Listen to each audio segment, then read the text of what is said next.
कैसे हराया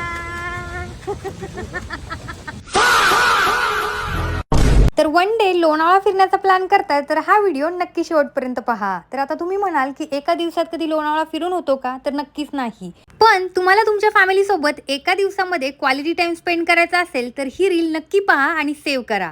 सकाळी लवकर आलात तर आधी जा मॅप्रो गार्डनला.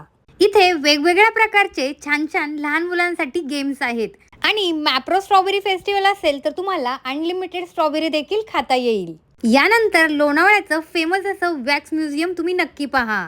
लोणावळ्यामधून थोडं पुढे गेल्यानंतर पाहायला मिळतो सुंदर असा खंडाळा तलाव आणि या ठिकाणी तुम्ही छान अशी बोटिंग करू शकता. खंडाळा लेकच्या पुढे या ठिकाणी तुम्हाला पुणे मुंबई हायवे दिसतो आणि हा एक सुंदर असा व्ह्यू पॉइंट आहे. पावसाळ्यात तर या ठिकाणी खूप गर्दी होते. तिथे बाजूलाच एक सुंदर असं गार्डन आहे पण त्या ठिकाणी खूप सारी माकडं आहेत, त्याच्यामुळे जर तुम्ही गेलात तर माकडांपासून सांभाळून राहा. आता मी चाललेली आहे सुंदर असा सनसेट पाहायला.